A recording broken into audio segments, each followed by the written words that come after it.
అందరికీ నమస్తే and welcome back to my channel Madhu Maham vlogs.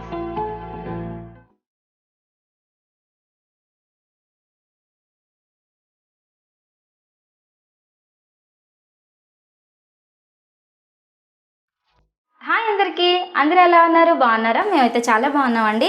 అందరికీ ముందుగా హ్యాపీ సండే, అలాగే అమ్మలందరికీ హ్యాపీ మదర్స్ డే. ఇవాళ ఈ వీడియోలో వచ్చేసి నేను ఒక చిన్న ఈవినింగ్ స్నాక్ రెసిపీని మీ అందరితో షేర్ చేసుకోబోతున్నానండి. మామూలుగా ఇది ఈవినింగ్ స్నాక్గా కాకుండా మనం పిల్లలకి బ్రేక్ఫాస్ట్గా కూడా పెట్టొచ్చు అనమాట.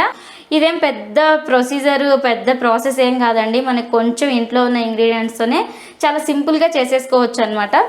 అందుకే మీరు కూడా ఒకసారి ఈ రెసిపీని ట్రై చేయండి. ఈ ప్యాన్ కేక్ చేసుకోవడానికి కావాల్సిన ఇంగ్రీడియంట్స్ ఏంటి, అలాగే చేయాల్సిన ప్రొసీజర్ ఏంటి అనేది ఈ వీడియోలో చూసేద్దాం. ఇంకెందుకండి మరి ఆలస్యం, మన వీడియోలోకి వెళ్ళిపోదాం. ముందుగా ఒక మిక్సింగ్ బౌల్ తీసుకొని అందులోకి ఒక ఎగ్ తీసుకుంటున్నాను. మీరు కావాలంటే 2 eggs కూడా తీసుకోవచ్చండి. అలాగే 1/2 కప్పు వరకు చక్కెర, 1 స్పూన్ బేకింగ్ పౌడర్, కొద్దిగా వెనిలా ఎసెన్స్ యాడ్ చేసుకుంటున్నాను. తర్వాత 1 స్పూన్ వరకు హనీ కూడా యాడ్ చేస్తున్నానండి. ఇది కొంచెం మనకి ఫ్లేవర్ కోసమే అంతే. తర్వాత ఒక 2 స్పూన్ల వరకు నూనె కూడా యాడ్ చేసుకుంటున్నాను. తర్వాత ఇది మొత్తం కలిసేలాగా హ్యాండ్ విస్కర్తో మొత్తం ఇలా కలిపేసుకుంటూ ఉన్నాను. మనకి మొత్తం బ్యాటర్లో లమ్స్ అనేవి ఎక్కడ ఉండకూడదండి. బ్యాటర్ అనేది చాలా స్మూత్గా ఉండాలన్నమాట. తర్వాత 1 కప్పు వరకు గోధుమ పిండి తీసుకుంటున్నాను. ఇది మామూలుగా మనం పిల్లలకి బ్రేక్ఫాస్ట్గా కూడా ఇవ్వచ్చండి. హెల్త్కి కూడా చాలా మంచిది. దీంట్లో మంచిది కాదు అని చెప్పడానికి ఏం లేదండి, చక్కెర తప్ప. అలాగే ఒక 1/2 గ్లాస్ వరకు పాలు తీసుకున్నాను. మనం తీసుకున్న 1 కప్పు గోధుమ పిండికి 1/2 గ్లాసు పాలు అనేవి కరెక్ట్గా సరిపోతాయి అన్నమాట. ఈ పాలని కొద్దిగా యాడ్ చేసుకుంటూ బ్యాటర్ మొత్తంలో ఎక్కడ లమ్స్ అనేవి లేకుండా పాలని మెల్లగా యాడ్ చేసుకుంటూ మొత్తం కలిపేసుకోవాలన్నమాట. ఈ పాలు వచ్చేసి మనం కాంచి చల్లార్చిన పాలండి, పచ్చి పాలు కాదు. ఇక్కడ మొత్తం పాలన్నీ యాడ్ చేసుకొని బ్యాటర్ని మొత్తం ఇలా స్మూత్గా ఫ్లోయిగా కలుపుకోవాలన్నమాట. మనకి ప్యాన్ కేక్స్ ఇలా పోర్ చేసుకోవడానికి బ్యాటర్ అనేది ఇలా ఉండాలండి. ఇది వచ్చేసి పర్ఫెక్ట్ కన్సిస్టెన్సీ అనమాట.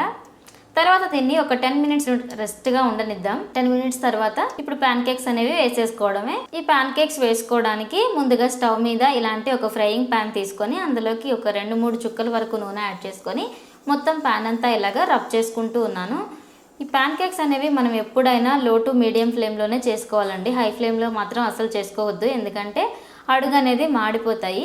ఇంకొక ముఖ్యమైన విషయం ఏంటి అంటే ఈ బ్యాటర్ అనేది చాలా స్మూత్గా ఉంటుంది కాబట్టి ఫ్లిప్ చేసుకోవడం కొంచెం కష్టంగా ఉంటుందండి. మామూలుగా మనకి సిలికాన్ స్పాచులాస్ వస్తుంటాయి కదా, వాటితో అయితే మాత్రం చాలా ఈజీగా ఫ్లిప్ చేసేసుకోవచ్చు. కానీ నా దగ్గర అవి లేవు కాబట్టి నేను నార్మల్ దాంతో తీస్తున్నాను. ఇలాగ బబుల్స్ అనేవి వస్తే మన బ్యాటర్ అనేది పర్ఫెక్ట్గా ఉందని అర్థం అండి. బబుల్స్ అన్నీ ఫామ్ అవ్వడం స్టాప్ అయిన తర్వాత మనం దీన్ని ఫ్లిప్ చేసుకుంటే సరిపోతుంది. అంతేనండి, సూపర్ డెలిషియస్ ప్యాన్ కేక్స్ అనేవి రెడీ అయిపోతుంది. చాలా సింపుల్ ప్రొసీజర్, అలాగే చాలా కొద్దిగా ఇంగ్రీడియంట్స్తోనే చేసేసుకోవచ్చు. పిల్లలు కూడా ఇష్టంగా ఎమ్మి అని తినేస్తారనమాట.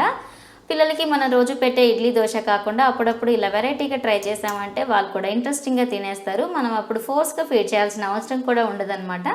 ఇంకా మొత్తం మనం తయారు చేసి పెట్టుకున్న బ్యాటర్ మొత్తాన్ని ఇలాగా ప్యాన్ కేక్స్ లాగా వేసేసుకుంటూ ఉన్నాను. చూడండి ఎంత చక్కగా, ఎంత ఫ్లఫీగా కూడా ఉన్నాయో కదా.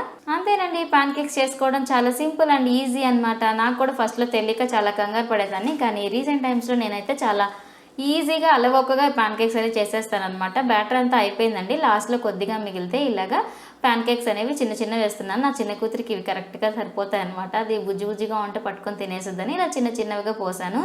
ఇక్కడ ప్యాన్ కేక్ షేప్ అయితే మడత పడిపోయిందండి. ఎంత ట్రై చేస్తున్నా అది మంచిగా రావట్లేదు. అంతేనండి, సూపర్ టేస్టీ ప్యాన్ కేక్స్ అనేవి రెడీ అయిపోయింది. ఈ రెసిపీ మీకు నచ్చినట్లయితే మీరు కూడా ఒకసారి ట్రై చేయండి.